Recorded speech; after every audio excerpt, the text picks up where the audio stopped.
김민수 레몬리서치 대표님, 곽상준 신한투자증권 강북금융센터 지점장님 나와주셨습니다. 안녕하세요. 네, 안녕하세요. 네, 예상 밖 미 중간선거 시장 영향 짚어보려고 하는데요. 최악을 면한 바이든이다 이런 얘기를 많이 하는 것 같아요. 두 분 중간선거 어떻게 보셨나요? 워낙 기대가 많아서 네. 선반영을 많이 하더라고요. 그래서 이거 조금만 잘못하면 조금 악영향을 미치지 않을까 했는데 정말 좀 그런 흐름들이 나왔고요. 어떤 게 선반영이었다고 보시는 거죠? 사람들이 이제 공화당이 되면 뭐 레드 웨이브가 되어서 어쩌고 저쩌고 하면서 법인세도 줄어들고 뭐도 그러고 막 너무 많은 얘기를 하더라고요. 근데 그렇죠. 이제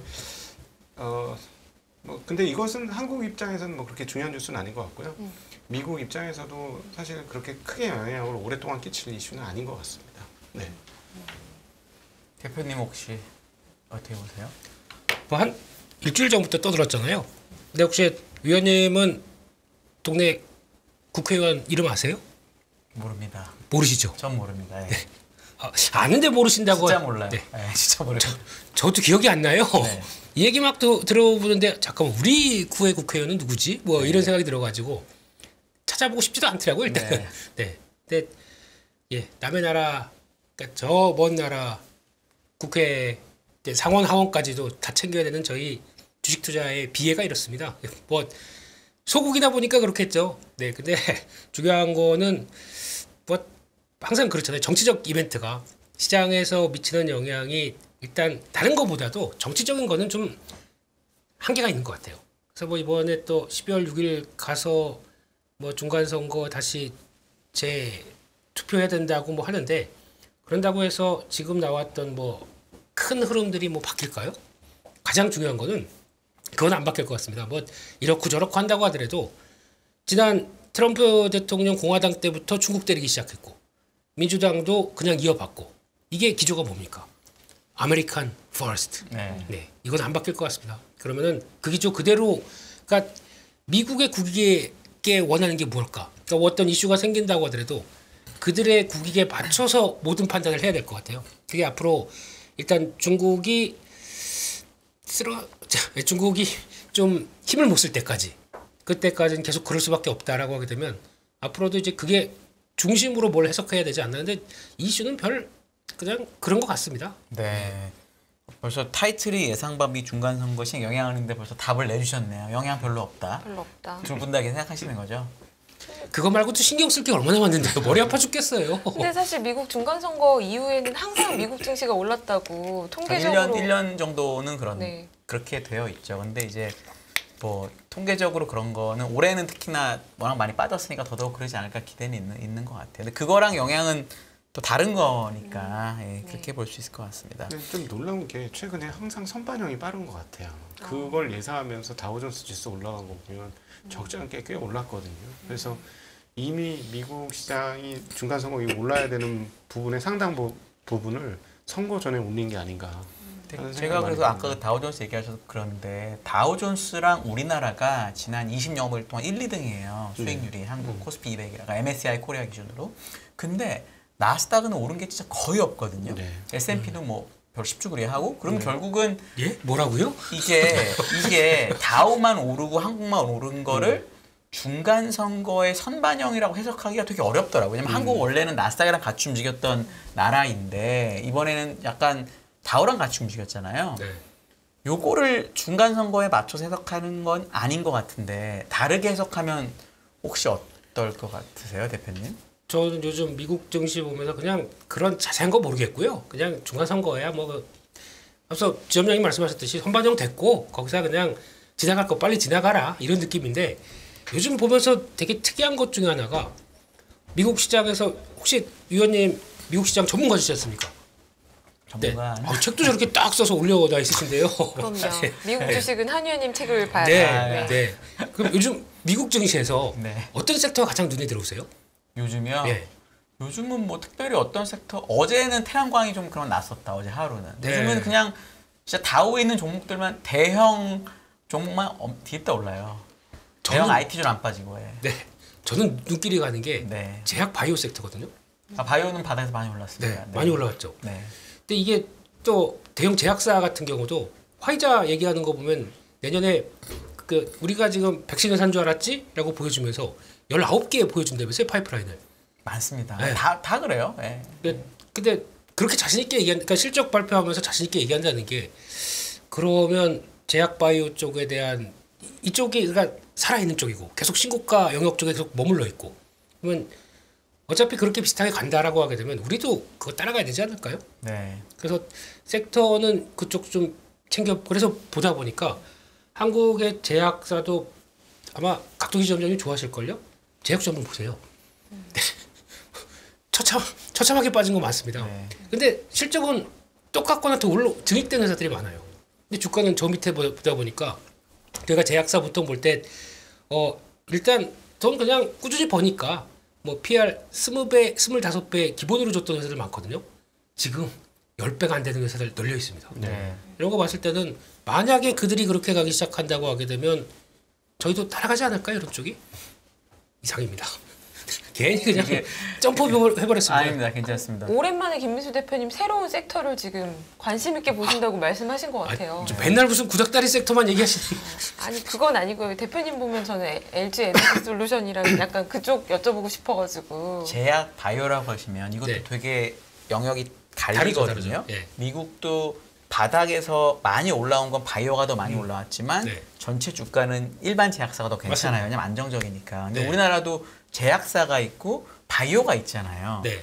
요 중에서 혹시 하나 골라야 되면은 대표님은 나 이제 종목으로 가는 겁니까? 종목이 아니고 그냥 워낙에 영역으로만 넓으니까요. 종목은 네. 얘기하기 좀 부담스러울 테니까 네. 영역으로만. 바이오는 솔직히 보면은 예전 한 2015년도, 16년도 때 그 바이오 붐이 한번 나온 적 있지 않습니까? 네. 그때 신나게 돈 이만큼 벌다가 한 달 안에 다 까먹은 적 있어요. 다 까먹고 거의 또 마이너스 간 적도 있고 모르겠어요. 그러니까 진짜 그때 누구보다 열심히 바이오 공부했다고 생각하는데 이게 보니까 바이오 쪽이 저희가 알고 있는 무슨 신약을 개발한다. 지금 거기서 임상 나가면서 나오는 그때 보면은 보통 어필 되게 엄청 하지 않습니까? 가서 듣고 있으면은 그냥 사람이 빠져버려요. 아, 이런 환상을 가져오겠구나. 그러면 바로 계산기 두들겨서 그러면 앞으로 한 5년 뒤에 성공하게 되면 실적 얼마? 주가 얼마? 이렇게 생각하거든요. 네. 우리나라는 여기에 빠져 있어요. 네. 요 공식에 빠져 있다 보니까 제가 보기에는 바이오 쪽은 웬만하면 네. 저는 안 하시는 게 좋지 않나. 그러니까 제약 바이오 중에 제약이 그럴 수 있다라고 보인다는 거죠. 차라리 제약 쪽이 더 나은 것 같습니다. 네. 그 가치 투자 관점 쪽에서 밸류 따져가면서 보게 되면 주가는 좀 미치고 이제 코로나19 기간 동안 저희 제약사가 그랬지 않습니까? 다들 뭐 백신 개발한다, 치료제 개발한다 그래서 그쪽으로 막 신경 쓰다가 근데 그쪽 사업부만 부각 받죠. 근데 나머지는 꾸준히 해왔거든요. 근데 그게 성과 나오는 것들이 이제 조금씩 나오기 시작하게 되면 좀 낫지 않을까라는 네. 생각 쪽에서 고른다면 제약 쪽이 둘 중에는. 나을 것 같습니다. 점장님 혹시 바이오는 안 하실 것 같고 원래 스타일 있으시니까 혹시 제약은 좀 네. 저는 보실 수도. 제가 운용하는 자산 중에 가장 많은 비중이 전기전자와 더불어서 제약바이오가 제일 많아요. 바이오도 있으세요? 예, 있습니다. 그러니까 네, 그쪽 비중이 가장 높고요. 많은 분들이 굉장히 의외로 생각하시는데 네. 지금 올해 개인적으로 제 개인적인 의견을 말씀을 드리면 우리 금리가 올라가면서 성장주들은 굉장히 어려울 거다라고 봅니다. 특별히 IT 성장주들은 원래 그 잘 돼야 영업이익률이 20-30% 정도 수준에서 끝나기 때문에 이렇게 금리가 고금리 상황으로 가면 그 영업이익률도 훼손되고 이렇게 되면 성장주로서의 가치가 상당히 떨어지잖아요. 그래서 그리고 또 이제 아주 성장률이 높은 것들은 수익이 안 나니까 또 어렵고요. 근데 여기 이 중간값에 있는 애들이 바이오 제약인데 바이오 제약은 사실 금리하고 별로 상관없죠. 네. 제품만 팔수만 있으면 마진율은 어마무시하게 높게 나올 수 있습니다. 그리고 2018년 이후로 지금 4년 넘게 휴직이에요. 제약 바이오. 그리고 최근 1년 반 동안 IPO가 거의 없어요. 예, 거의 없고 계속 떨어지기만 했거든요. 근데 바이오가 전부 사기꾼이냐? 그건 아니거든요. 예, 네. 예. 열심히 하는 업체들이 있습니다. 그래서 그 업체들이 지금 진도 빼는데 시간이 걸리고 있는데 그동안에 진입도 없었고 시간은 또 꽤 지났고 그다음에 이익은 그냥 꾸준하고 이런 회사들이 많기 때문에 바이오 회사로 분류될 수 있는 회사들이 지금 앞서 말씀하신 대로 20배 이하로 좀 이상한 애들 말고 아예 매출이 없는 애들 말고 매출과 이익이 있음에도 불구하고 20배 언더로 거의 다 거래되고 있어요. 그거는 지난 제 기억으로는 2004, 5, 6년도에 있었던 그 저평가 이후로 가장 저평가 수준으로 들어온 것 같습니다. 오랜만에. 옛날에 정말로 5, 6배에 거래되고 있었어요. 제약이. 근데 이제 이게 윗뚜껑이 열면서 수출이 가능하다고 생각하면서 굉장히 폭발적으로 증가를 했었는데요. 그래서 휴지기에 들어갔는데 그래서 개인적으로는 제약바이오를 잘 고르면 상대적으로 높은 수익을 올릴 수 있는 그런 영역이라고 지금 생각하고 있습니다. 한국에서는요. 예. 그냥 종목 얘기 안 하려고 말씀드렸는데 네. 근데 요즘 특이한 게 있는 게 뭐냐면 네. 바카스 아시죠? 네. 네. 바카스면 동화 이거지 않습니까? 네. 동화 제약이 베트남의 바카스 수출권을 갖고 있고요. 동화 ST가 나머지를 다 갖고 있습니다. 네. 바카스 수출이 의외로 잘 되던데요. 네. 그 영역을 확장을 하기 시작하는데 그러니까 이게 또 하나의 K 드링크가 되는 네. 거 아닌가요? 날씨 덥고 힘든데 마셔봤더니 왠지 내가 각성이 되는 것 같아요. 그래서 뭐 하면서 일어나서 뭐 갑자기 작업하게 되고 이런 걸 봤었을 때 안 졸려? 이런 걸 봤었을 때 사람들이 그래? 라고 이제 하기 시작하는 게 퍼져가는 것 같은데 동아 ST 한번 차트 보시게 되면요. 저점 찍고 그냥 급등 쭉 하고 올라오고 있습니다. 이런 패턴들 나온다는 거나 네. 네. 또 한때 뭐 유한여행 같은 경우도 그렇죠. 네. 유한여행도 뭐 그러니까 저희가 모르는 사이에 벌써 키로단가요? 그거 다 이제 병행요법까지가 2차가 아니라 1차까지도 진입할 수 있을 지속폐암 정도예요. 이야기가 뭐나 맞습니다. 있습니다. 예, 예. 그것까지 지금 티그릭 이름이 어려워가지고. 네. 그 오스코랑 같이 하는 거 맞습니다. 말씀하시는 예. 거죠? 네. 근데 오스코텍은 모르겠습니다. 그건 모르겠고 그냥 네. 그래도 안 유한양행이니까. 그럼 제약 종목 얘기하셨으니까 네. 오늘 전 메디톡스가 좀 많이 움직인 게 되게 희한은 아니고 되게 의미도 아니고 재밌다라고 생각을 한 이유가 네. 엄청나게 올랐다가 서로 막 그 우리나라 회사들끼리 싸우면서 완전히 회사가 무너졌는데 이번에 실적을 보니까 이익률이 원래는 50% 나오던 회사가 아직 절반밖에 안 되긴 했으나 어쨌든 그래도 돌아선다는 이유로 사람들이 어쨌든 관심을 갖더라고요. 네. 근데 이게 그냥 관심을 가진 건지 아니면 예를 들어 올라가는 거 사면 좋은데 저희 구독자분들 일반인 분들은 네. 밑에서 사고 싶어 하시잖아요. 네. 에이톡스 완전 밑에서 지금 그냥 이렇게 박혀 있더라고요. 네. 그런 관점에서는 혹시 어떻게 보세요? 그러니까 톡신 업계 그냥 뭐 대웅도 그렇고 메디도 그렇고 뭐 휴젤도 그렇고 등등등 다. 그러니까 여기서 지금 뭐 휴재라고 메디톡스가 이제 새로운 그러니까 예전에 한번 일단락은 좀 됐고 그 다음에 또 전쟁을 한번 벌이잖아요. 대웅도 아마 껴 있을 거예요. 대웅은 그게? 이제 끝났습니다. 아, 그냥 끝났나요? 대웅은 이제 끝난 아. 회사랑 아닌 네. 회사랑은 이제 실적 차이가 날 것 같아요. 예. 그래서 뭐 보통 보면 소송 비용하고 같이 또 뭐 충당금 쌓고 하는 현상이 나오다 보니까 그것 때문에 실적이 되네 마네 그러는데 네. 오늘 휴젤이나 네. 메디톡스나 실적 나온 거 보면 이제 예전 수준으로 돌아가려고 하는 고개를 드는 것 같거든요. 폼은 그렇죠. 네. 예. 그쪽하고 오늘 보면 또 시장에서 임의용기기 다 쭉 올라섰습니다. 예. 그러니까 이 트렌드를 보게 되면 시장은 이제 리오프닝이구나. 그러니까 리오프닝을 저희가 알고 있는 뭐 호텔, 레저, 뭐 항공 이쪽이 아니라 이쪽은 벌써 들어가기 시작하는구나라는 걸 지금 보여주고 있는 단계거든요. 그리고 그게 나오기 시작하는데 근데 또 한쪽에서는 그런 얘기 많이 해요. 아니 너 보톡스를 맞는데 월급이 간당간당해. 그런데 맞을 수 있겠니? 네. 라고 하는 얘기도 나옵니다. 싸지는 않으니까. 그렇죠. 예, 그게 계속 나오면 3개월 한 번씩 맞아야 되고. 예. 그렇습니다. 그래서 그것 때문에 2분기 같은 경우도 실적 괜찮고 수출 데이터 나올 때 약간 꺾였습니다. 근데 그쪽이 미리 선적한 게 있기 때문에 좀 부담, 그러니까 미리 선적한 거 그리고 약간 공백기 그 다음에 하반기에 나오는데 그 데이터가 좀 빠진 게 지금 여름 때 나왔던 변화거든요.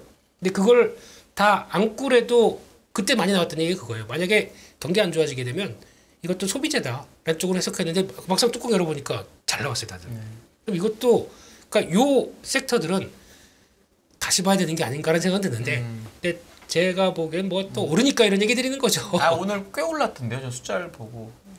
실적 네. 잘 나왔습니다. 그러니까 그러니까요. 예상한 것보다 잘 나왔는데 그게 아마 환율 효과가 좀 있을 것 같아요. 네. 근데 환율 효과라고 생각하시는데 제가 보기에는 의외로 한국의 임의용 쪽이 네. 브라질, 남미에서 강합니다. 네. 그렇게 되다 보니까 거기는 환율 효과가 없잖아요. 네. 같이 다 약세다 보니까. 근데 거기서 이제 이따가 사업 보고서 집에 가서 볼 텐데 거기 쪽까지 생각보다 Q가 늘어나기 시작했다라고 하게 되면 인정받는 거죠. 네. 네. 그리고 요즘엔 저 중년이 늦게 들어가게 되면요. 남자들 술자리에서도 그런 거 얘기합니다. 네. 리프팅 얘기하고 네. 네. 필러 얘기하면서 어디가 여의도 어디든 비싼데 저 건너가면 영등포 어디가 더 싸더라 뭐 이런 얘기하고 있어요. 그거 보고 아, 이 집이 많이 바뀌었구나. 네. 그런 생각도 드는데 저는 주사가 무섭습니다. 싫습니다. 네. 저는 못할 것 같습니다. 근데 그런 맥락에서라면은 화장품 쪽은 어떻게 보시나요? 근데 또 예전에 한번 그 방송 나갈 때마다 여자 앵커과 그러면 우리 열매 의원님께서도 네. 화장품이 필수 소비재예요 아니면은 그냥 경기 소비재. 경기 소비재 쪽이세요? 근데 저한테 물으시면 안 되는 게 전 주로 남자분들하고 직장 생활하고 있고 네. 그 일반적인 여자의 감성이 좀 없게 산지 오래돼가지고 이거 위험한 발언이신데요.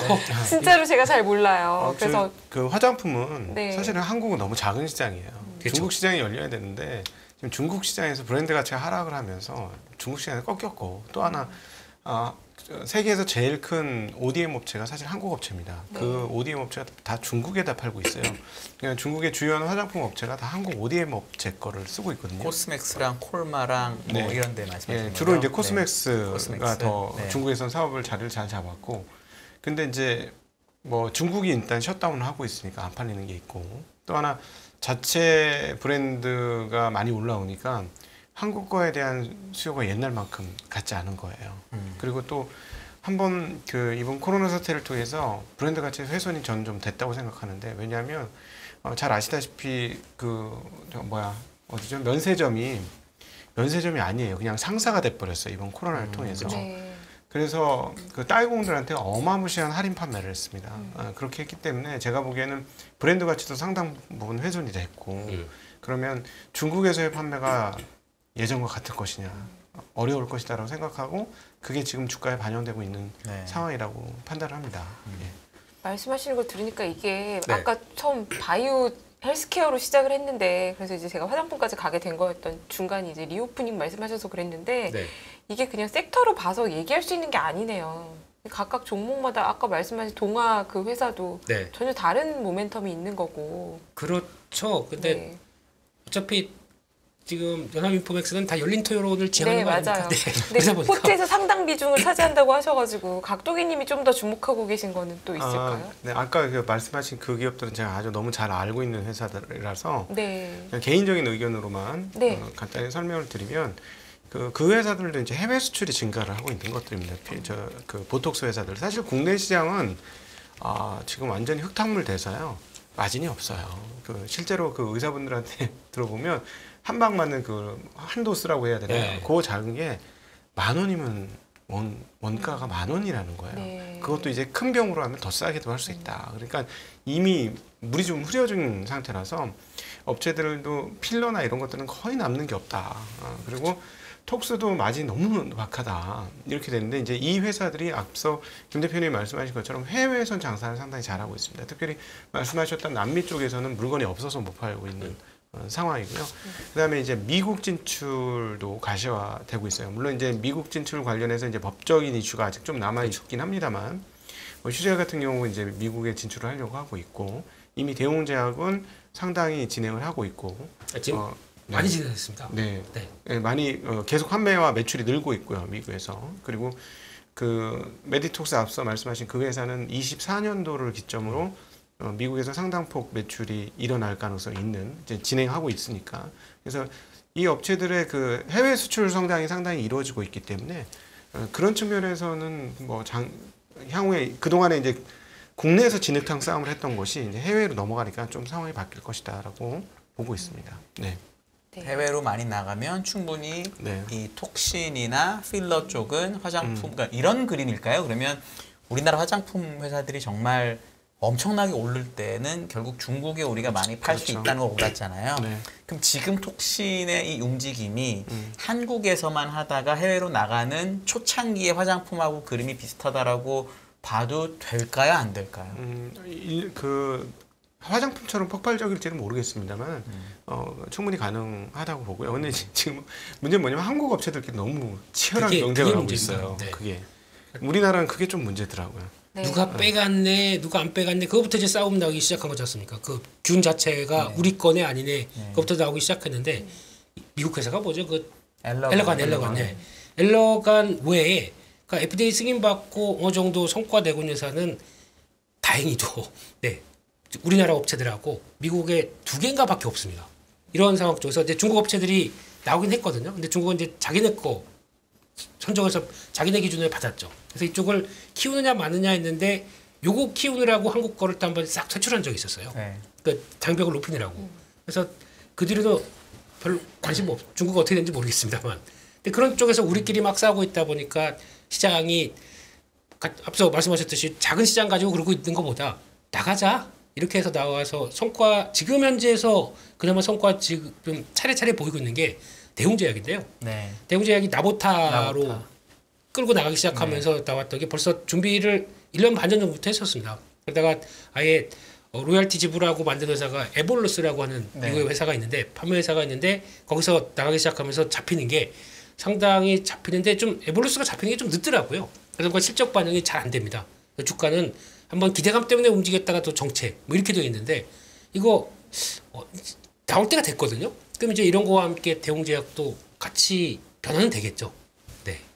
저희 지금 보니까 네. 지금 여기 구독자 채팅을 보니까 유통업체 많이 물어보세요. 오늘 쿠팡 실적 엄청 잘 나와가지고 이제 어떻게 되느냐 물어보시는데 왜냐면 뭐 현대, 신세계 뭐 이런 거 보면은 정말 싸기로만 치면은 정말 야, 이렇게 싸도 되나 싶을 정도로 막 이렇게 돼 있는데 네. 그냥 계속 싼 건지 아니면 진짜 한 방에 있는 건지는 혹시 진짜 어떻게 보세요? 여기가 진짜 흑탕물이죠 지금. 네. 근데 지금 어떤 의미에서? 올해 9월까지 네. 그 유통 채널 중에 매출이 제일 많이 늘어난 건 백화점이긴 하거든요. 네, 네. 근데 주가 안 돼요. 네, 그거 백화점만 좋았어요. 지금 제가 보기엔 백화점만 좋았고. 그럼 신세계 같은 거 돼야 될 것도 안 돼요. 현대도 안 돼요. 이거는 진짜 누가 죽느냐 죽이느냐 싸움이잖아요. 지금 쿠팡 우리끼리 경쟁이다. 예, 말씀이신 쿠팡이 거죠? 지금 흑자가 났다는 건 다른 걸 뺏어온 거고 다른 데는 지금 죽어나고 있다는 얘기거든요. 물론 이제 다 죽이고 누군가 우위 사업자가 됐으면 그 혜택을 받겠죠. 한국이 적은 소비 시장이 아니니까. 근데 그 과정이거든요, 지금. 근데 이제 드디어 쿠팡이 승리의 깃발 하나를 꽂은 거고, 드디어 흑자 전환이라는. 그런데 걔네가 흑자 전환됐으면 다른 애들은 과연 어떻게 됐을까? 제가 보기엔 여기도 완전 진흙탕 싸움이라서 백화점을 제외하고 유통업체들은 당분간 좀 시간이 꽤 걸릴 것 같습니다. 물론 이제 식품 유통이냐 이런 거는 또 좀 달라요. 지금 네. 말씀드렸던 이커머스 업체들은 시간이 꽤 많이 걸리지 않을까? 자리 잡는데 그런 생각을 하고 있습니다. 근데 일단 백화점 쪽은 그냥 저희가 하는 거 있지 않습니까? 잘 나와도 피크아웃. 백화점을 매출과 이 상관도를 부동산 가격과 비교하는 사람도 있어요. 네. 부동산 가격 하락했을 때 한 시차를 가지고 백화점 매출 빠진다. 이렇게 얘기하는 걸 뭐 어디 블로그에서 본 것 같은데 참 신박하게도 분석한다. 그래서 뭐 이렇게 얘기는 하는데 근데 지금 또 하나 이제 온라인 마케팅, 온라인 이커머스 이쪽은 솔직히 하나 반성을 하게 되면 제가 이마트에 한번 피리 꽂혀가지고 그 강희석 대표 이쪽에 마인드와 앞으로 끌고 가겠다는 전략에 대해서 너무 피리 꽂혀서 되게 여러 가지 많이 보고 있었는데 혹시나 이마트 그때 갖고 있었다가 지금까지 주가 이렇게 된 거 보고는 되게 죄송스러운 마음이 듭니다. 근데 가장 첫 번째 전략이 그러니까 솔직히 이마트 같이 이제 전국의 거점 점포들 다 있지 않습니까? 그러니까 가장 중요한 게 이 물류 배송을 할 때 가장 이제 핵심 점포 이걸 그 뭐라고 했는데 까먹었습니다. 핵심 이 거점 물류 센터가 있어야 되잖아요. 네. 이게 가장 핵심인데 그거를 대표 입장에서는 이거를 우리는 쓱닷컴과 만들어서 그리고 또 재무 구조가 약간 진출하기 위해서는 또 자본을 투여해야 될 거 아닙니까? 네. 그때 그래서 진입했던 게 스타벅스 코리아를 다 지분을 인수해왔습니다. 네. 그래가지고 그거를 우리가 가지고 안에 있다 보면은 우리가 이제 덩치는 그러니까 계속 현금이 들어올 수 있는 구조로 만들어 놓으니까 재무 구조는 이상 없겠다. 두 번째 뭐 했냐면은 자산 유동화를 하기 시작했습니다. 네. 한 점포를 가지고 거기에 있던 걸 가지고 ABCP화 시켜가지고 그걸로 이제 투자를 하겠다라는 쪽인데 계획하고 사업 계획 보니까 야 이거 쿠팡 잡겠구나 생각이 딱 들었었어요. 네. 왜냐면 이제 쓱닷컴하고 그 이베이가 또 들어왔지 않습니까? 네. 이 데이터까지 받게 되면은 이제 볼륨이 커지면서 나올 수 있는 시너지 효과는 되겠구나라는 쪽도 하고 했었는데 딱 딱 거기서 멈추네요. 네. 진도가 안 나가요. 진도가 안 나가고 뭐 하겠다라고 하는 내용들이 그냥 멈춰 있어요. 네. 그러다 보니까 그냥 거기서 나왔던 거는 이제 그때 이제 인플레이션 맞기 시작하면서 유통주들에 대한 타격들 막 나오기 시작하다 보니까 네. 거기서 그냥 무너지더라고요. 네. 결론은 쿠팡은 솔직히 지금 여기서 영업 그러니까 흑자로 전환 안 되면은 진짜 큰일 납니다. 네. 자본금 다 그러니까 받은 거 다 까먹었어요. 까먹은 상황에서 이제 누군가한테서 돈 받아와야 되거든요. 투자 받아야 되는데 지금 어디서 받을까요? 이 상황에서. 그럼 이제 지금부터는 아마 제가 보기에는 쿠팡이 수익성 쪽으로 나가야 될 것 같습니다. 그게 못하게 되면 쿠팡 반대로는 힘들어집니다. 그러니까 전 단계까지 들어왔거든요. 그러니까 지금은 아마 그래서 요금들 제가 보기엔 저희 로켓 배송하게 되면 이거 반품도 무료죠. 한 무료입니다. 네, 무료입니다. 요것도 체계가 좀 바뀌지 않을까. 그리고 저희 뭐 쿠팡 플레이 뭐 이거 쓰면서 왜 한다 그러니까 로켓 배송하면서 그 쿠팡 플레이 공짜예요. 이렇게 배송 5천 그러니까 원인가 되나. 예, 그 요금도 네. 올라갈 것 같습니다. 올라가겠죠. 네. 올라가겠죠. 그렇게 하지 않고서는 지금 이거를 커버하기가 좀 힘들 것 같거든요. 그러니까 예전 같은 경우는 유치해서 이제 양적으로 승부해서 나머지를 다 죽인 다음에 우리가 한국에서는 쿠팡 이렇게 가겠다고 했는데 이제 자금력의 흐름이 나오기 시작하게 되면 이제 해야죠. 그게 나오지 않나 싶어서.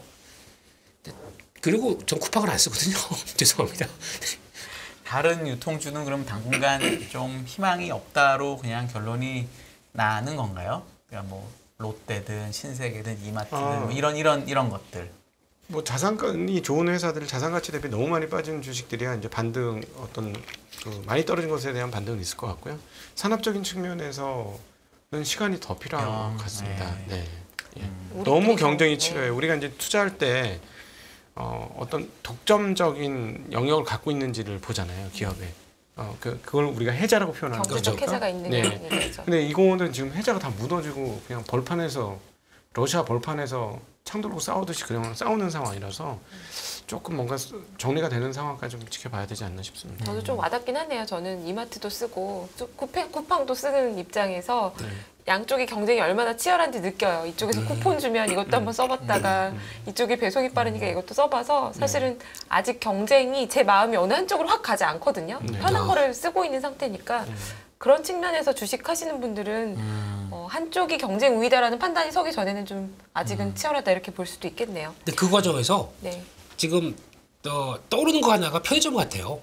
제가 이제 편의점. 예, 네. 편의점은 거의 그냥 다 이제 성숙할 만큼 성숙했고 이제는 더 이상 뭐 없겠다라고 생각하는데 요즘 애들 그러니까 요즘 젊은 세대들 저도 젊습니다만 네 저희 친구들 네, 이 친구들 보니까 이렇게 가서 이제 만약에 보통 제가 편의점 가게 되면 저희 생각으로는 뭐 마트 문 닫았네. 그러니까 어쩔 수 없이 있는 편의점 가서라도 이거 사야지 하고 가는 구조인데 이 친구들은 문 열어도 편의점을 가더라고요. 네. 그게 저희는 이제 가격이 비싸고 예. 그런데 거기서 같은 가격이면 또 뭐 그걸 왜 그럴까라고 그렇죠. 했는데 편의점 가서 어떤 소비 습관이 자연스럽게 된 게 되게 의아했었습니다. 저는. 네. 그게 자리가 잡기 시작한 거고 네. 게다가 이제 편의점들이 뭘 하냐면 요즘 같은 경우는 이제 점장님 좋아하시는 거예요. 와인. 와인이 어떤 때는 GS 같은 경우는 이마트보다 더 쌉니다. 네. 어떤 행사를 하다 보니까 가끔씩 제가 보여드릴 테니까 한번 이용해 보세요. 뭐 1+1으로 계산하면 더 싼 것도 있어요. 그래서 이렇게 나오다 보니까 특화된 쪽에서 어떤 성과를 내기 시작하게 되면 이것도 하나의 약간 문화 비슷하게 또 자리 잡는 게 아닌가 싶어서 그것도 그냥 요즘 실적 나오는 거 보면은 생각보다 놀랍니다. 편의점은 할 수 있는 종목이 일단 GST로 호텔 껴 있고 하나밖에 없잖아요. 그쵸. 냉정하게 하나밖에 없죠. 말하면. 네. 네. 근데 그럼 하나를 가지고 얘기를 BGF 하나 얘기하시는 건가요?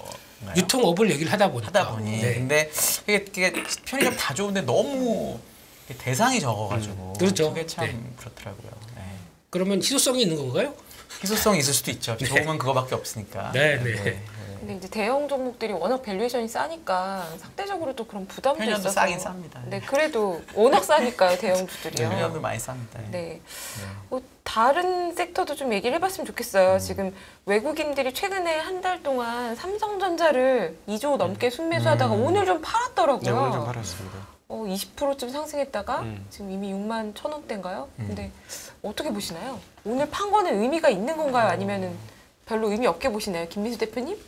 왠지 오늘에 대해서는 먼저 의견 주실 수 있을 것 같아서요. 오늘이요? 네. 오늘은 그냥 뭐 오늘 시장은 오늘 시장 매도, 순매도 한 거보다 네. 삼성전자 순매도가 훨씬 크더라고요, 맞습니다. 외국인들이요. 네.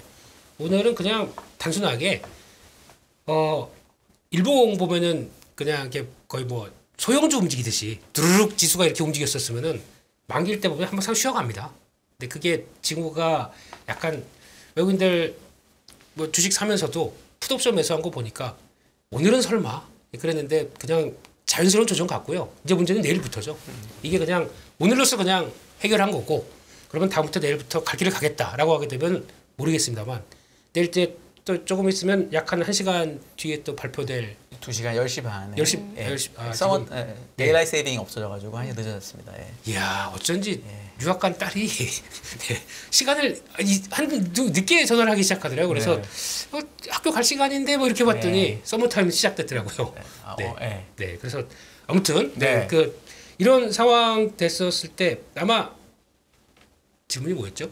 그래서 딸이 삼성전자 생각났어요. 얘기, 삼성전자 얘기. 오늘 판 게 삼성전자. 의미냐? 네, 근데 하루 더 보자라고 하셔서 말씀하셨고 물가 얘기를 하시려다가 지금 네. 서머타임 넘어갔죠. 네, 아니 근데 뭐 그런 것도 있겠지만은 근데 아마 지금 이제 다음 주 초까지 해서 이제 오늘 금요일이죠. 월요일까지 해서 외국인들 기조 여전히 이제 인덱스를 사겠다라고 해서 나왔던 부분들이 계속 이어지게 되면은 또 갈 길 갈 것 같습니다만. 근데 지금부터 올라갔던 거는 워낙 저희가 왜 올라가라고 정신없이 움직이다 보니까 네. 외국 매수가 강하면서 끌려왔던 건 있죠. 근데 지금부터는 2,400선부터 한 2,600 정도까지는 생각보다 매물 많습니다. 네. 네, 삼성전자도 매물 많습니다. 이런 쪽을 만약에 그럼 여기서부터 올린다고 하게 되면 외국인도 사는데 과거처럼 똑같은 수치를 산다고 하더라도 저항이 좀 나올 가격들이 네. 다들. 그래서 아마 그쪽 말고 좀 다변화 나오지 않을까 싶어요. 그러니까 그렇다는 얘기는 대형주 안에서도 지수가 2,500인데 뭐 2,400인데 이러면 이거 좀 너무한 거 아니야? 라고 하게 되면 이제 약간 산발적인 변화. 근데 중소형주까지는 안 갈 것 같습니다. 왜냐하면 그놈의 금소세 때문에 네. 금융투자 소득세 때문에 야당이 그냥 꽉 잡고 있죠. 가격 금융투자 소득세 하면 열받아 죽겠어요 요즘에. 어떻게 좀 할까요? 네. 네. 뭐 한다고 하시니까 뭐 저희 말이 되는 얘기를 해야죠. 어디다 세금을 뗄 데가 없어가지고 영속적인 소득에 영속적인 흐름으로 커가는 자산에다가 세금 때리는 건 맞습니다. 근데 이거는 뭐 띄었다가 다음에 1년 뒤에 또 뭐 반기에 다시 주고 이게 말이 되는 세금입니까? 뭐 이런 거 가지고 세금 걷겠다고 차라리 예 죄송한데 자제하겠습니다. 삼성전자 얘기는 계속 마저 조금 하고 다시 그래서 돌아오고 일단 삼성전자는 네. 약간 추세적으로 다 온 것 같다라는 느낌을 얘기하신 것 같아요, 그죠? 일단 63,000원이 예. 저항인 저항인데 저항이다. 이런 게 뭐가 중요하겠습니까? 또 그들 사면은 그냥 쭉 가긴 가겠죠. 근데 그래도 지금은 중요하죠. 일단 지금은 중요하죠. 그래서 지금보다 궁금하시니까. 제가 보기에는 2배는 더 사야 됩니다. 더 갈래면 네. 그렇게 에너지가 더 필요할 것 같습니다. 네. 네. 지금 한 달 올라올 만큼 계속 세게 올라가지 못할 것이다 이렇게 말씀하신 건데요. 각도기님 보시기에는 어떠신가요? 지금 워낙 그동안에 시장이 저렴했고 0.8배 정도 수준은 정말 말이 안 되는 수준이었거든요. PBR 배수로. 그러니까 이제 2,400이 왔으니까 0.9배 왔어요. 0.9배 왔고 올해 지금 증권사들 내년도 전망이 어디에다 포진돼 있냐면 놀랍게 다 2,600에 포진돼 있어요. 고점을. 왜 도대체 2,600인가 봤더니 PBR 1배예요. 그러니까 PBR 1배 지금 다 쫄아가지고 PBR 1배밖에 못 쓰는 거예요. 우리가 지난번 장이 셌을 때는 1.3배까지 올라갔었잖아요. 그리고 우리가 좀 된다 그러면 1.1배 정도까지는 써줄 수가 있을 텐데 지금 시장 그 애널리스트들과 리서치 센터들이 이제 완전히 주눅이 들어서 세게 못 쓰는 거예요. 오히려 밑에는 좀 쓴 회사들도 있습니다. 2천 밑으로 쓴 회사도 있었는데, 그러니까 지금 0.9배까지 간 자리에서 기술적으로 보면 하락 추세 때하고 만났습니다. 그렇죠. 이 반등이. 그래서 1차 반등이 이루어졌고 여기서 순고르기를 오늘 한번 한 거고 그다음에 선물 옵션 만기하고 옵션 만기라고 옵션 만기라고 겹쳐서 그 부분도 분명히 있을 것 같고요. 근데 여기서 이제 많이 안 밀리고 버틸 수 있는지가 기술적으로는 굉장히 중요해 보입니다. 그래서 여기서 버텨주고 또 외국인 투자자들이 역시나 정말로 들어오는 상황들이 벌어진다면 정말 긴 외국인들의 매수가 시작됐다라고 생각할 수도 있을 것 같아요. 앞으로 네. 추가로 더 이루어진다면. 왜냐하면 우리가 그때 생각했듯이 중국 자금의 이탈은 확연하게 보여요. 오늘도 홍콩 시장 또 빠져요. 이거는 외국인들이 중국 시장 이탈이 분명하다라고 보여지거든요. 네. 그럼 그 자금이 어디론가 가는데 뭐 인도 당연히 갈 것이고 뭐 베트남도 일부 갈 것이고 근데 베트남에 간다면 한국에 안 올 것이냐? 좀 무조건 온다고 보고 우리는 한 달간 그걸 목격했고 그리고 이후에도 끝나지 않을 가능성은 있잖아요. 그래서 그게 들어온다면 다시 삼성전자에 대한 매입은 있을 것이다라고 보여지고 워낙 규모가 크게 중국에 들어가 있었기 때문에 이머징 마켓에서 30% 우리가 사실 작년 재작년 외국인 팔자할 때 이게 다 중국 들어가는 자금이라고 그렇죠. 그랬거든요. 리밸런싱 한다고. 네. 이게 일부는 돌아올 수 있을 건데요. 그때도 말씀드렸지만 이게 일부가 도대체 얼마일지는 지금 누구도 모르죠. 근데 거기서 이탈을 얼마 8천억, 7, 8천억 달러에서 얼마나 이탈을 할 것이냐 여부 그 중에 일부 중에 얼마가 우리 한국 시장으로 올 것이냐 가늠해 봐야 되는데 7, 8천억이라는 자금 자체가 너무 커요. 보니까. 제가 왜냐면 저희 이제 하우스에 중국 담당이 따로 있습니다. 네. 그분이 이제 어젠가 그냥 리포트를 보니까 중국에서 되게 많이 나왔다고 저희가 알고 있잖아요. 근데 실제 데이터를 보면 그 시진핑의 3년임이 발표된 그 다음 날은 이제 역대급으로 나온 게 맞더라고요. 근데 그 다음부터는 또 샀어요 외국인들이. 그래서 아직도 올해 YTD로 외국인이 순매도가 아닌가 뭐 그래요. 그러니까 우리가 외국인이 산 이만큼 큰 돈이 다 중국에서 왔다고 얘기하기는 데이터는 사실 안 맞거든요. 흐름은 맞는데 그래서 저는 그게 오히려 홍콩도 아주 그렇게까지 많진 않아요. 그래서 오히려 지금 외국인이 산 걸 좀 긍정적으로 해석을 해보면 중국과 무관하게 산 거일 수도 있지 않을까라는 전 약간 희망회로를 돌려보고 싶기도 한데 네. 만약에 그렇다면 왜 샀을까를 좀 약간 좀 여쭤보고 싶거든요. 중국이 아니라면 만약에. 싸잖아요. 아 싸다. 아니 지금 옛날에 싸다. 9만 원 할 때 달러 기준으로 80달러 넘던 네. 삼성전자가 지금 40달러 초반이에요. 네. 예. 그런데 세계에서 제일 큰 메모리 업체고 그다음에 적자를 내지 않는 회사인데 이렇게 많이 빠졌다? 굉장히 저는 제가 외국인 투자자라면 안 살 이유는 없을 것 같아요. 한국 주식 계속 쌌잖아요. 사실 싼 거는 싸다라는 건 6배도 사고 5배도 4배 이렇게 싸다라는 게 참 되게 상대적인 거니까 왜 그러면 왜 요번이었을까라는 생각이 자꾸 해요. 어쨌든 혹시 대표님 혹시 다른 뭐 의견 있으세요? 근데 저는 그런 생각이 듭니다. 한국 시장을 외국인들이 접할 때 보면은, 그러니까 한국 시장은 그냥 그들이 생각하기에는 여기는 대표적인 사이클 산업 이렇게 네. 생각합니다. 예, 메모리부터 시가총액 쭉 가도 그러니까 사이클인데 중국보다는 기술을 좀 갖춰서 훨씬 고품질의 네. 사이클 산업 이렇게 생각합니다. 그래도 사이클입니다. 네. 그러면은 항상 이제 경기 침체나 뭐 변수가 다가온다라고 하게 되면 그걸 보는데 어차피 경기 침체 때 주가가 싸지면서 업황이 거의 뭐 안 좋아지는, 그러니까 쉽게 말씀드리면은 거의 뭐 적자나기 시작하는 이런 데까지 들어오게 되면 그때는 당연히 사죠. 왜냐면 사이클 산업은 고퍼에 사서 그럼요. 저퍼에 저기야를 팔지 사는 않습니까? 거죠. 네, 이런 상황들이 되게 되면은 눈독은 들일 것 같아요. 눈독은 들여서 나오는 단계가 지금 벌써 들어온 것 같고, 그러니까 반도체는 저희가 생각하는 것보다 경기가 만약에 위축된다고 하더라도 벌써 저점에 들어와 있어서 이게 생각보다 그들이 생각하는 짧을 수 있겠다라고 네. 생각하다 보니까 베팅이 들어오는 것 같고요. 근데 이 상황 쪽에서 만약에 좀 저항이 심했으면은 그냥 올라가는 게 거의 무겁겠죠. 네. 근데 처음에 우리가 사는데 저항이 없네요. 네. 이런 생각이 들다 보니까 네. 사는 대로 그냥 주가 네. 움직임이 나왔다고 봐야 될 것 네. 같아요. 근데 그런 현상들이 여기만 그런 게 아니라 보면은 뭐 철강이나 그리고 또 포스코홀딩스는 좀 특별한 케이스입니다. 저 리튬이 엮여 있으니까. 네, 그건 좀 거기는. 특별한 케이스고 화학 같은 경우도 예. 롯데케미칼 적자 4,200 얼마 네. 딱 났는데도 네. 들어올리잖아요. 안 빠지더라고요. 네, 들어올리잖아요. 네. 이게 무슨 현상일까요? 적자 한전도 하는데도 오르던데요. 한전은 뭐 뭐 이슈가 있었지만 어쨌든. 네. 그러니까 지금 산업들 쭉 보게 되면은, 그러니까 오히려 지금 잘했는데 이게 내년에서도 선방할까라고 하는 쪽은 약간 퀘스천 마크. 그게 자동차잖아요, 맞습니까?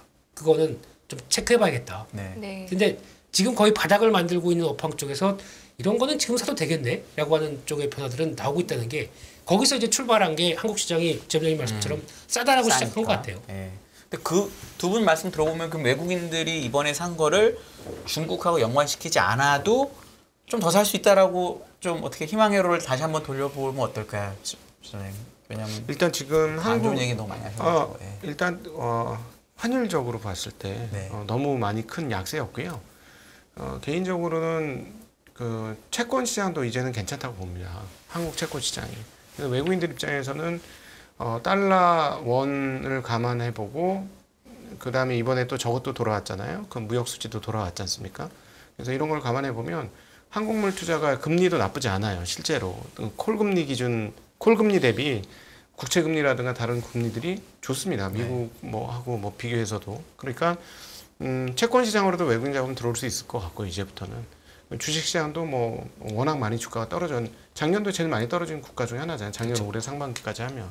그래서 그런 측면으로도 충분히 들어올 수 있고 그쪽에서 이제 여유가 좀 생기면 들어올 수 있을 것 같고요. 그다음 잘 아시다시피 저보다 더 잘 아시겠지만 미국 투자자들이 지금 현금 보유 비중이 지금 역대급이잖아요. 네. 예, 그래서 끝이 보이는 순간부터 뭔가 위험 자산에 대한 투자를 고민을 하게 될 것 같아요. 그래서 그 중에 하나의 그 선택지로서 한국도 있지 않을까라고 보고 있습니다. 희망적으로 좀 네. 보시는 편이고. 그냥 대표님 이제 저저번 주에 이제 이경민 부장 나오셨을 때 2,400 가면은 약간은 좀 부담이다라고는 하셨는데 만약에 외국인이 이런 자세면은 좀 바뀔 수 있을까요? 혹시? 그러니까 일단 2,300부터가 버거울 300, 것이다라고 예, 생각하고 그러셨네. 플러스 알파는 열어놨는데 400으로 하시죠. 지금 400 왔으니까. 400으로 전 뭐, 들었습니다. 네. 다음 주에 2,500 가면 2,500으로 열리고요. 아닙니다. 네, 네. 아니, 그런 것보다 지금은 그 사이 변수가 나온 게 의외로 중국이 약해지다 보니까 거기서 나왔던 인덱스 쪽의 움직임들 이게 이제 생각보다 빠르게 들어온 게 좀 변수라고 보는데 이제 지금부터 체크해야 될 건 그거 같아요. 외국인들이 그러면 지금처럼 저희가 보는 것처럼 사다에 베팅했다라고 하게 되면 근데 사다에 베팅하게 되면 만약에 저희가 외국인이라면 볼 것 같아요.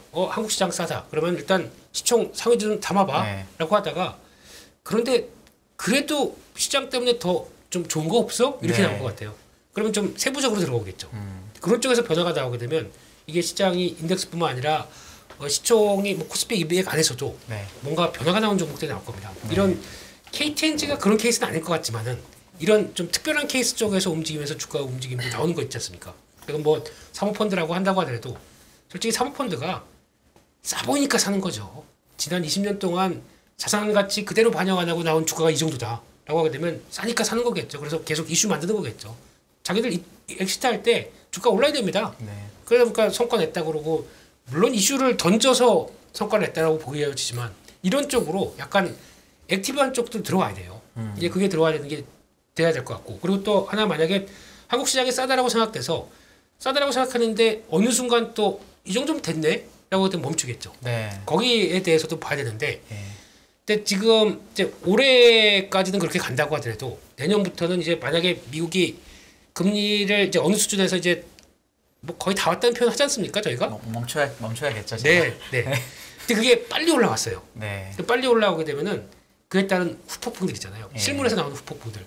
이걸 가지고 그냥 그대로 여전히 싸니까 계속 한국 시장은 가야 돼라고 하는 당위성을 저는 잃어버릴 것 같습니다. 올라오면 올라오는 대로 그건 또 반대로 노출이 되겠죠. 네. 그 올라오는 게 그러니까 차라리 그게 저희가 모르는 이번에 가상화폐도 그렇잖아요. 이것도 솔직히 저렇게 한번 또 파란이 나올 줄 알고 누가 생각했겠습니까? 근데 네. 물론 루나 사태가 너무 크다 보니까 네. 거기서 타격받은 FTX가 괜찮을까라고 했던 많은 사람들이 했던 그 스테이블 코인 이쪽에 여쭤보는 게 워낙 전문가니까. 네. 딱 걸렸습니다. 네. 네. 이번 사태가 지난주에 부동산에 이어서 압도적인 오늘은 전문가예요. 제가 4명 중에 정말 코인으로 압도적으로. 탈탈 털릴 시간인가요? 부동산은 그나마 제가 털어야 됩니다. 비벼볼 지금 너무 수 있지만 궁금합니다. 암호화폐는 네, 게임이 뭐가 아닙니다. 궁금하신가요? 제가 잘 모르지만 그러면 최선을 다해서 말씀드려 볼게요. 네 전문가시라면서요. 그러니까 저는 제일 궁금한 게 이번에 FTX가 FTT를 너무 많이 가지고 있었다. 그러니까 본인이 만든 거니까요. 자기가 만든 걸 본인이 다 가지고 있었고 그거를 자기가 엄청난 자산인 것처럼 얘기를 했다고 하는데 그건 약간 뭐랄까 자기가 자기를 지지하는 건데 그거는 순환 참조에 오를까요? 그렇죠. 엑셀을 치면? 그러니까 네. 개인적으로 나를 지탱하는 근자감이나 이런 것들은 개인적으로 가질 수 있지만 금융기관들이 그거를 근거로 다른 사람들한테 대표성을 가지거나 신뢰성을 가지거나 신용도를 가진다라는 게 저는 좀 이해가 안 가더라고요. 금융기관이요? 아니 금융이라고 하는 거래소. 그 거래소가 그렇지. 네. 그러니까 이게 거래소가 코인을 발행하는 행위가 맞는지 틀린지에 대해서도 옳은 건지 괜찮은 건지에 대해서도 업계에서도 굉장히 오랫동안 논란이 있었어요. 네. 그리고 다른 비즈니스를 하는 이 디지털 자산 관련, 코인 관련한 비즈니스를 하는 많은 프로젝트들이 자체적으로 코인 발행을 한 사례가 굉장히 많잖아요. 네. 그러면 누구는 발행해도 되고 누구는 발행하면 안 되는 건지 이게 사실은 법과 질서가 제대로 안 잡혀 있는 거죠. 그러면 여기서 문제가 되는 거는 발행한 거는 우리가 알고 있어요. 근데 그걸 담보로 레버리지를 일으키는 거에 대해서는 전체적으로 우리가 잘 모르고 있는 거죠. 특히나 규제가 없는 거죠. 그렇죠. 규제가 그래서 없으니까. 그 레버리지가 없었더라면 이렇게 도미노로 연쇄 청산이 되거나 이렇게 반대 매매가 일어나는 일들은 없을 텐데 레버리지 비율이 그냥 주식 수준이 아니라 코인은 훨씬 높게 그렇죠. 잡혀 있으니까 이게 갑자기 이제 시장에 충격이 왔을 때 연쇄 청산이 일어나면서 가격이 더 추가적으로 폭락하는 일들이 발생을 하고 있는 거죠. 네. 그래서 이거는 뭐 제가 뭐 옳다 그르다 얘기할 수 있는 문제는 아니고 네. 제도가 제대로 안 잡혀 있는 상태에서 걱정하던 일이 터졌다. 그러니까 여기서 그렇다면 이제 문제는 뭐냐면 이제 저는 개인적으로 이제 금리에 가장 열의한 자산이 가상 자산이 될 것이다라는 생각은 원래부터 하고 있었고 네. 근데 문제는 뭐냐면 이제는 신뢰성 거래소의 신뢰성 문제니까 이거는 여기만 그런 게 아니라 아마 다른 곳도 상당히 이런 유사한 일들이 많이 있을 가능성이 있는데 이렇게 되면 이게 연쇄적인 그 하락의 이제 본격적 시작이 아니냐. 그래서 정말 살아남을 몇 가지 코인들, 비트나 뭐 이더리움 정도를 제외하고 다른 코인들은 정말 이제 멸망을 향해서 가는 거 아니냐는 그런 걱정도 들거든요. 또 하나 애드해서 도대체 바이낸스에서 왜 이런 거예요? 왜 이렇게 사고를 친 건지 두 가지 너무 궁금해. 저는 난 정말. 거래소를 운영하고 있지 않습니다. 그래도 왜 그랬는지 궁금해서. 그렇게 나오실 줄 알았습니다. 운영하고 있으면 여기 없죠. 네, 제가 거래소를 운영하고 거부가 있지 됐을 텐데. 않아요. 해외 네. 도피합니다. 네, 일단은 지금 일어난 일들이 제도가 제대로 안 잡혀 있는 그렇죠. 상태에서 일어난 거고 거래소 비즈니스가 금융이라고 얘기해준 나라도 없어요. 엄밀히 말해서 이게 미국은 누가 관리해요? SEC에서 해요? 아니면 어디서 해요? 관리 안 하죠. 아니 근데 그게 수사기관은 거기서 허가는 들어가. 받긴 하니까. 그러니까 이제 글쎄 미국도 그래서 이게 FTX도 법인이 따로 있잖아요. 미국하고. FTX나 바이낸스나 둘 다 미국 법인은 FTX US, 바이낸스 US로 별도로 네, 있고 왜냐면 감독을 하니까 그런 그렇죠. 거잖아요. 이제 회계 감사를 받는다는 거지. 그게 무슨 정확하게 SEC에서 안 해요? SEC가 엄밀하게 100% 관할하는 건 그건 아니에요. 아니에요. 왜냐면 증권회사도 아니고 증권거래소도 아니기 때문에. 더 위험하네요. 그래서 근데 거기 상장돼 있는 코인들 중에 증권임이 분명하다라고 판명이 나는 경우에 SEC가 그걸 워닝을 주죠. 이거 증권형이다. 거래가 잘못되고 있다. 이거 공모니까 우리한테 신고서 내라. 이런 얘기를 하는 거죠. 거래소를 SEC가 관리하고 있는 것도 아니에요. 엄밀히 말하면. 그래서 근데 하물며 지금 이 사고가 일어난 FTX는 제가 알기로는 헤드쿼터가 바하마에 있는 걸로 알고 있고 바이낸스는 몇 번 옮겼어요. 또. 그러니까 이거는 특정 국가의 법과 질서에 안 들어가 있는 거죠. 그러니까 정확하게 그 이면에서 일어나는 일들을 우리가 알 수 없는 거고 하지만 단정적으로 또 모든 거래소가 이럴 것이다라고 얘기하면 이건 소설이니까 제가 아직은 뭐 어떤 근거도 없다 이렇게 얘기할 수 있을 것 같고요. 어제 이게 사고가 나니까 SEC에서 FTX US에 대해서 우리가 좀 면밀히 봐야겠다. 회계 감사나 어떻게 관리 운영되고 있는지 좀 봐야겠다. 이런 얘기는 나왔습니다. 그리고 FTT라는 코인 자체도 거래소가 발행한 것으로서 발행 주체가 있고 혹시 수익에 대한 보장이 되어 있었다면 증권형일 수 있지 않냐. 그렇죠. 이런 논의가 아마도 미국에서 있을 수 있을 것이다. 이런 추정을 지금 하고 있죠. 네. 그러면 이제 차 떼고 포 떼고 다 떼어서 이 사태가 주식시장이나 위험자산 시장 쪽에 영향을 크게 어느 정도 좀 줄 거라고 생각을 하세요? 근데 이제 올해 이런 유사한 사태가 이미 루나 사태부터 5월에 있었잖아요. 네. 그래서 이 디지털 자산 코인 전체적인 시장이 3조 달러에서 1조 달러까지 내려와 있는 상태에서 여기서 20% 내려갔던 거거든요. 그렇죠. 네. 그러니까 이미 시장이 많이 충격이 있었고 네. 5월 달하고 지금하고 굉장히 달라진 양상은요. 네. 5월 같은 경우에는 이 코인 시장의 움직임이랑 나스닥의 움직임이 코릴레이션이 높았어요. 상관관계가. 네. 그런데 이번에는 이렇게 코인 시장이 붕괴하는데 나스닥이 그 정도 영향을 받지 않더라고요.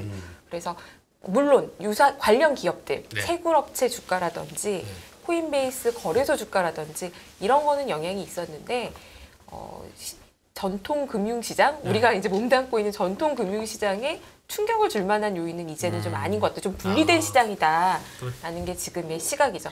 다만 이제 저는 각도기님 의견에 동의하는 게요. 그 이제 금리 인상하면서 지금 모든 평가의 기준이 할인율의 기준에서 그렇죠. 현금 흐름, 재무 상태를 굉장히 열심히 보잖아요. 근데 이런 건 있죠. 이 코인 회사에 투자한 벤처 캐피탈들이 좀 어려울 수 있다라는 뉴스가 나오면서 현금 흐름이 좋지 않은 스타트업들이 앞으로 투자를 받는데 더 어려움을 겪을 수 있다. 뭐 이런 정도를 얘기할 수 있을 것 같아요. 그러니까 제가 걱정하는 게 이제 이런 류죠. 저희가 전혀 이쪽에서 그게 뭐 우리 영향을 끼치겠어? 라고 생각했던 게 결국에는 알고 보면은 금리 인상 때문입니다. 네. 그것도 급하게 인상한 거예요. 이런 게 그러면 이번 사태로 인해서 혹시나 갑자기 죄송한데요.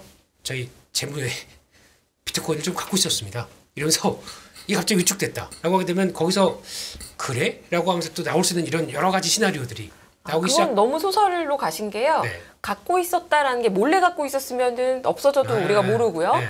그런 거니까 약간 뭐 분식이나 이런 거일 수가 있는 거고. 그치. 그리고 이제 장부에 기입해서 재무제표의 자산으로 이 코인을 편입한 회사는 이미 다 알려져 있고 몇 개 안 되거든요. 그게 다 없어진다고 가정해도 전통시장에서는 아니면은 충격을 줄 만한 수준이 뭐 아니에요. 투자한 회사가 있는데 그 회사가 이번 사태로 인해서 많이 힘들어졌다. 테슬라가 그렇지 않습니까? 그렇죠. 예, 이게 테슬라가 제일 큰 문제. 규모에 비해서 너무 작아요. 그러니까. 얼마 되진 네. 않고. 근데 넥슨도 있죠. 넥슨도 있고. 그러니까 저희가 모르는 이런 게 또 이런 그러니까 어디서 터지는 거 아닙니까? 뭔가 금리 인상 오히려 여파로. 걱정을 하신다면 네. 이제 실물 시장하고의 연계성 측면에서 걱정을 하신다면 네. 그 세상이 그렇게 붕괴하는데 이 세상에 영향이 없을 수 없다라는 네. 가정에서는 기업들이나 주식 시장보다는 네. 오히려 저는 가계 소비 측면에서 그럴 수 미국도 있겠죠. 네. 영향을 받을 수 있겠다 이런 생각이 조금 들어요. 이제 2030들이 투자를 많이 했는데 네. 주식 시장이 침체돼도 사실 소비에 영향을 줄 수 있다라는 보고도 있잖아요. 그렇죠. 마찬가지로 젊은 친구들이 조금 힘들 수 있겠다 요즘 이런 생각이 좀 듭니다. 그 얘기 나옵니다. MG 세대라고 하잖아요. M이 미저리라고 그러고요. G가 좀비랍니다. 아 너무 슬프다. 참혹한 말이네요. 네. 이게 딱 이때 다 걸렸잖아요. 지금 네. 이 친구들이. 그래서 뭐 지금 투잡 쓰리잡 뛸 수밖에 없는 운명을 띄면서 어디다 말도 못하고 좀 요즘 그 친구들 보면은 너무 맘 아파 죽겠어요. 그래서 밥은 제가 사는데 얼굴이 안색이 다들 안 좋아요. 보면은. 그리고 아까 사실 그 대표님이 그 금투세 얘기하셔가지고 네. 나중에 혹시 뭐 어디 딴 데 가서 얘기하실 때 그 얘기는 꼭 해주세요. 금투세 진짜 정하려면은 우리도 M&A 할 때 소수 지분 다 사주라고. 당연히 그것도 해야 되고요. 네, 상법 개정도 해야 되고 네. 그리고 만약에 세금 내면은 외국인 기관 똑같이 해요. 네. 아니 뭐 왜? 전 다른 건 다 좋은데 네. 이번에 트위터 또 보면서 느낀 게 54점 몇 불이거든요. 네. 근데 그게 원래 일론 머스크가 인수한다고 할 때 40불 초반이었어요. 근데 바로 54불 붙어버려요. 네. 왜냐하면 무조건 그 가격에 사줄 거니까. 실제로 그 가격에 다 사주고 다 상장 사줬죠. 네, 상장 그렇게 폐지 했어요. 시켰지 그게 이제 않습니까? 룰이라 그러는데 우리는 요즘 M&A 하는 거 보면은 소수 지분에다 곱하기 뭐 대주주만 몇해서 프리미엄 해잖아요. 값주고. 네. 전 그것도 바꾸고 뭐 좀 이런 거 포르쉐 IPO 할 때 IPO 자금의 절반을 기존의 그 폭스바겐 주주한테 배당으로 줬어요. IPO로 들어온 돈의 반을. 그러니까 자회사 상장을 해도 요거 좀 덜 먹는 거죠. 왜냐면 나머지 반 돈을 줬으니까. 그렇죠. 그런 거를 좀 해결을 하고 해야 되지 않나라고 저는 사실 목소리 생각을 높여야 합니다. 됩니다. 이런 그런 얘기를 좀 많이 해주시면 좋을 것 같아요. 어디다 그러니까 뭐 많이 이렇게 다니시면서 다니면서 계속. 예. 저거 두 가지만 되면은 그래도 그나마 조금이라도 논리가 있는 건데 네. 그거 되기 전에는 그러니까 좀 어색한 것 같아요. 이렇게 되다 보니까 네. 그런 생각도 들어요. 원래 보통 보면은 작년에 6월달, 그러니까 7월달, 8월달 같은 경우는 물론 그때 태조 이방원이 있었지만 중소형주가 더 셌습니다. 네. 코스피가 올라가는 것보다 한 5% 6% 포인트 정도 더 높았습니다. 코스닥이 네. 중소형주가 강했고 요번에 8월까지 오를 때 네, 올해 그때. 네. 빠진 게 워낙 크다 보니까 네. 오를 때는 대차게 올라도 이게 맞습니다. 그런 속적이죠. 이번에는 못 따라갑니다. 아 코스닥 안 되더라고요. 못 올라갑니다. 안 되더라고요. 예, 코스닥 이게 진짜. 아직까지도 코스피가 한 13% 올랐으면은 오르긴 올랐어요. 10%인가? 10%안 되나 그럴 거예요. 네. 한 20 올랐어야 되는데 원래대로 하면 그죠? 이래다 보니까 내가 갖고 있는 중소형 원래 한 20% 넘게 올라와 있어요. 그러면 이렇게 두 배는 되면. 올라요 정말 네. 코스닥 원래. 근데 이런 거 보니까 이게 대한민국에 항상 연말만 가게 되면 또 이런 징크스가 여기서 나오나 싶어가지고 이 좀 짜증납니다. 금토스 뭐 어디다 뭐 얘기하면은 들어줄 사람 있으면 가서 뭐 그만하겠습니다. 금투세 고객분들이 영향을 많이 받으시나요? 저는 굉장히 심각합니다. 아. 저는 정말 아마 여기서 제일 심각한 사람이 저일 거고요. 네. 그래서 일단 올해 손절을 안 하고 버티고 있습니다. 손절은 내년에. 네. 예. 만약에 진짜로 시행하면 통산할 수 있으니까. 예, 손익 계상을 할 수 있으니까 네. 올해 손절할 수 있는 거 두 달만 참자. 네. 혹시 내년에 하면 우리 내년도에 시장이 조금만 좋아지면 이거 바로 걸릴 수 있기 때문에 그때 손익 계상해서 그쵸. 최대한 낮춰야 된다. 올해 손실이 어마무시하니 그걸 가지고 낮추면 5천만 원을 상당히 잘 활용할 수 있을 것이다. 라고 하면서 5천만 원이 문제가 아니에요. 그리고 올해 1년이잖아요. 내년 되면 내후년 되면 다시 네. 없어지니까. 그렇죠. 네. 근데 어차피 허들은 그렇게 해놓고 계속 낮춥니다. 원래 세금 뜯어 원래 맞아요. 예. 계속 낮아집니다. 점점 조금 있다 보면 한 3천. 금융종합소득세도 4천에서 2천 됐고 지금 금방 1,100에 돼버리잖아요. 나오니까. 예. 그러니까 이게 다 인구가 떨어지게 되면 인구의 투자. 이거 이제 인구 얘기까지 하게 생겼네요 지금.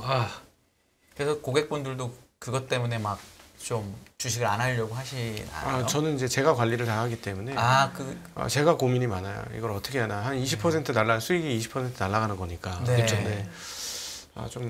참 걱정이 많습니다. 어떻게 해야 될지. 네. 그것 때문에 주식 나 이제 그만할래 이렇게 얘기하시는 분 혹시 있으셨어요? 그런 분 아직 없으시죠? 네, 아직은 없는데 아마 딱 당하고 나면 세금을 내고 나면 느낌이 많이 달라질 거예요. 이런 거는 실제로 그 현금이 유출이 되고 나면 느낌이 상당히 달라지거든요. 열받죠. 네. 갑자기 계좌에 뚝 뛰어갔는데 네. 그것도 그러다 보니까 그러느니 차라리 깔끔하게 미국 가자. 네.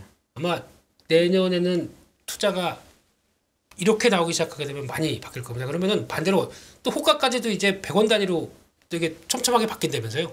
아 그래요? 네. 네. 그럼 한국의 변동성은 더 줍니다. 그치. 네. 그렇게 되면은 누가 한국에서 거래합니까? 뭐 상법도 엉망이고 뭐 대주주 분할해서 이렇게 나가는 것도 다 그냥 용인되고 대주주 중심의 이런 거래소 누가 이런 매매 니들이나 해라 그러면서 많이 떠날 겁니다 아마. 네. 1,000만이나 주주가 된 세상이니까 그러니까요. 좀 주주들에게 적정한 밸류를 좀 줘야 되지 않을까 하는 네. 간절한 마음은 좀 있습니다. 진짜로. 네. 부동산은 어려우면 바로바로 또 오늘 다 풀더라고요. 네. 주식은 뭐 저기 무슨 펀드 있다면서요? 증권 사모펀드. 아니 증권 증권 체험 펀드처럼 네. 증권 펀드 있잖아요. 합니까? 씁니까? 보니까 주식에 별로 관심이 없는 것 같은데 저 너무 안타까운 게 주식이라는 건 기업의 물꼬지 않습니까? 그렇죠. 주식이 좀 활용이 되어야 기업들이 잘 되는 거고 한국의 영화가 이렇게 잘 된 것도 사실은 그쪽에 자금이 조성됐기 때문에 이렇게 잘 된 거거든요. 그럼 결국 기업이 잘 되려면 그 뒷단에 자금 시장이 잘 돼야 되는데 여기에 대해서 너무 생각을 안 하는 것 같아서 너무 안타까워요. 네. 네. 금융투자세, 금투세 얘기가 나오면서 두 분이 진솔한 말씀을 진솔한 게 아니고 나누시는 열받았습니다. 화가 죄송합니다. 많이 나셨는데 저희는 이만 물러가야 될 시간이 된 것 같아요. 오늘도 좋은 말씀 감사드리고요.